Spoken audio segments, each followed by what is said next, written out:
Anyway, I came in second place. I came in second place in that mayor race. With handmade signs. Handmade signs. That's awesome. And at that time, I went up against John Wiley Price, Commissioner John Wiley Price. You remember him? He wrote a letter, and I still got that letter. And he talked about my children. He said, excuse my language, he said, if that black bitch get in, it's going to be by the grace of Obama. Wow. And her kids not even going to finish high school. Mind you, my kids are doing great, college degrees. I got a college degree. All so, right. you know, I rate John Wiley Price, so I was dealing with that. You got to say that a little clearer for him. I want to cut that good. I rate John Wiley Price, and John Wiley Price went to jail, though, for the things that's going on right here in Lawton. Wow. John Wiley Price. He who controls images controls minds. Confused as Confucius takes my eyes and verbalize. My intentions are pure, GMO improved. Pressure pure, Michelle Obama approved. This is altitude. With me it's motivation, love, and gratitude. Tonight is about if I was your man, hypotheticals. Some just play their part, I don't know what position. They blackball me, baby, we body and climb mission. We want everyone to know that I'm Michael Washington, Oklahoma City. Our motto is change your world and your world will change around you. Our organization is Oklahoma Coalition Against People Abuse. We are sitting here to my right, Matina. Hello. And she is actually one of the persons being persecuted by the city of Lawton down here. She's a member of our organization as well. And this is why we're sitting here. We want everybody that's watching to know that if you're part of the Oklahoma Coalition Against People Abuse, we will stop at nothing to get the justice that you deserve. I don't care in the rain, sleet, or snow, whether you're pink, white, purple, gray, orange. If you're a human being and you're a part of our organization, we will be trying to get to the best resolution that's possible for you.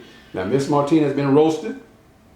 She's been lied upon. And I'm not just saying something that I heard. I read documentation. I've heard statements from attorneys. I've been able to visit with her more than on one occasion.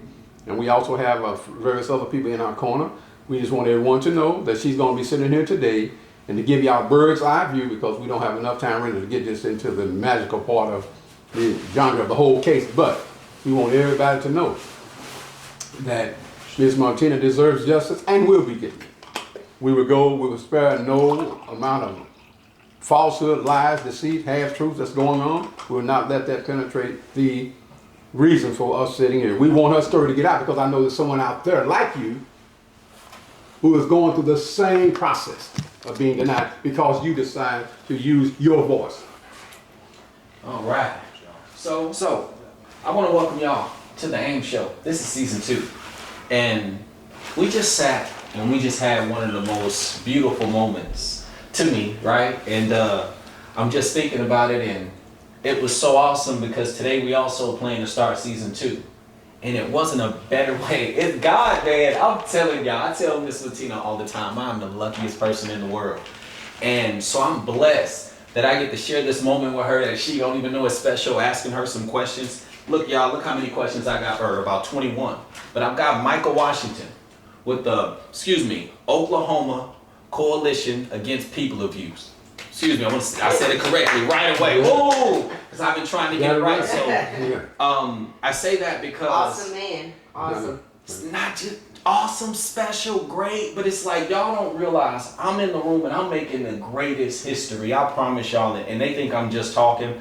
And I promise y'all I'm going to show out on this show from here on out. And I'm going to show how happy I am, how graceful I am, because man, y'all, I'm in the best moment of my life. I'm in my best. So we're going to get started on this show. And so starting with you, Miss Matina, I want to know, about the moment that put you on this journey, and not necessarily, well, I'll tell you what, I would like to know the highlight reel. I'd like to know the highlight. Why did I get involved in politics? Yeah, what put you on this journey? Politics, or put it like this, what got us to this show? What do you think the biggest thing, because we wanted to do this moment. We wanted to do this moment and have a show, bring you on, have you speak, because we've had you with everybody, but we wanted to have you in a setting where we were talking about you. So I want to ask that question open, because I just want you to answer it, wherever your mind takes you. Well, I've been involved with politics ever since 2008. Okay. I got involved with politics in 2008 because people were on Social Security. And at that time in Texas, they were charging, people get their checks on a Monday sometimes. and they would cut their electricity or water off on a Friday in this city that I was living in. And instead of just letting them wait till Monday to pay the bill, Wow. they would go cut the people water off on a Friday. And then they said, if you want to keep it on for the weekend, you need to pay $25.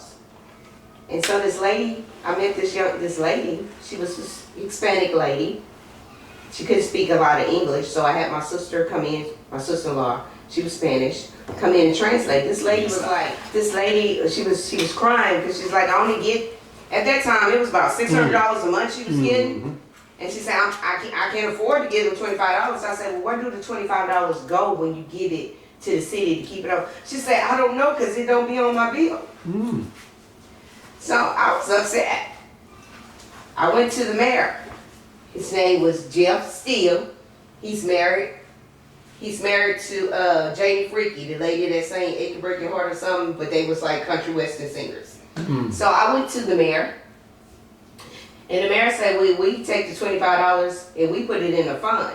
I said, well, this lady can hardly pay her bill. You should put it towards her bill. No, we put it in a fund. If you don't like what I do, then you come for my job. And I said, well, when is the next election? He said, May 12th. I said, well, I'm coming for your job. And I was out there in the community talking to the people. This community is a little town. It's called Wilmer. How it goes is Hispanics is first. I don't know the percentage, you know. The Hispanics is higher, then it's the Caucasians, and then it's the African Americans. Population? Yeah. How many would you say live there? How many people total? The population is probably This not as big as Lawton. I'm gonna go with Elgin. Okay. It's real small. I mean, it's real small. But as I was on my journey, I found out that the Hispanic people were not getting information in Spanish. They didn't know nothing. Everything was in English. They couldn't even read it. So I took time and had my sister-in-law translate it, and I would pass it out. And at one point, these people thought I was Spanish. They would come up talking to me in Spanish. I was like, I don't know what you're saying. They was like, you got Spanish? I was like, no. So anyway, after I did that, I started running for mayor. I didn't know what I was doing. I just know wherever the mayor put his sign in, I put my sign. I made homemade signs because I'm disabled. I'm on a fixed income, so I made me some signs. And what was the funny part of that was they brought all my signs back to me. They picked them up, not because they was in the wrong spot, because I didn't put who they was paid by. I say, now y'all know these some homemade signs. That's important. Who it was paid by. Okay. So I had to go back and put my name as paid by Matina. Yeah. Okay. So. Haters had a hell of a label. Dinner the next night, imperfect off the wine. I got the